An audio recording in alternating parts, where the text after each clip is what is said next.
Season of the Splicer. Borrowed time. Give a little, but take a little more. The Drifter. The Drifter smelled trouble the moment he entered the bar.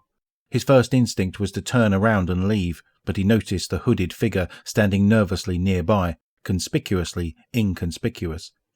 Their hooded cloak was pulled low over their face, but they leaned to the side, intent on catching every angry shout from the crowd of locals in the corner. "Tell what's-his-name to take it easy," Drifter grumbled as he walked by. "I'll handle this." "Take it easy," parroted a polite voice from somewhere under the figure's cloak. "I heard him," sighed the figure, but there was relief in his voice. As Drifter pushed into the crowd, he noted who was armed, who was shouting, and who was doing both. Most seemed to fit into the final category. He smiled. History had taught him the quiet ones were always the most dangerous.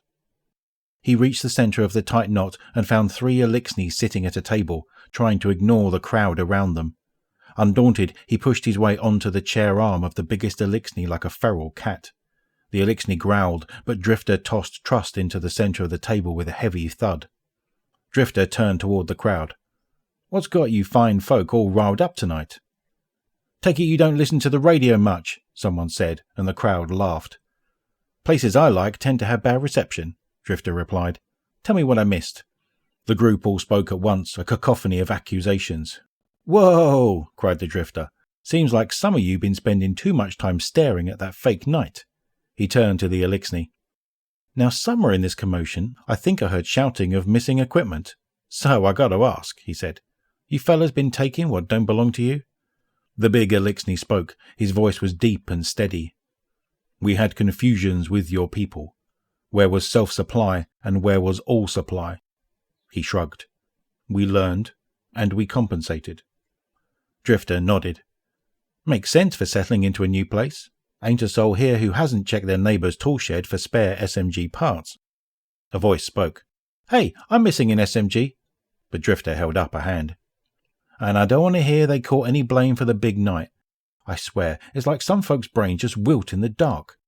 I know Mithrax is working with the Vanguard to figure out this whole Vex thing," he said. The Elixni seemed to relax a bit, but Drifter held up a finger.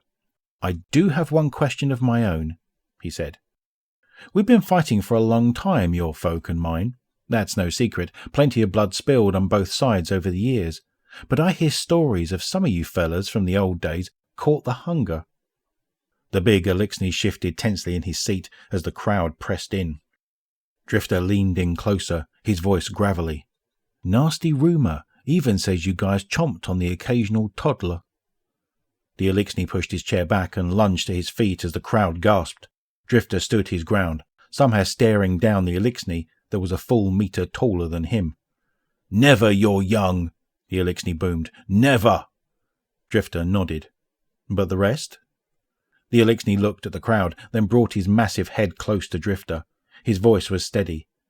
"We old ones, we who have been fighting since the beginning, yes, we sometimes took your dead fighters so that we could live."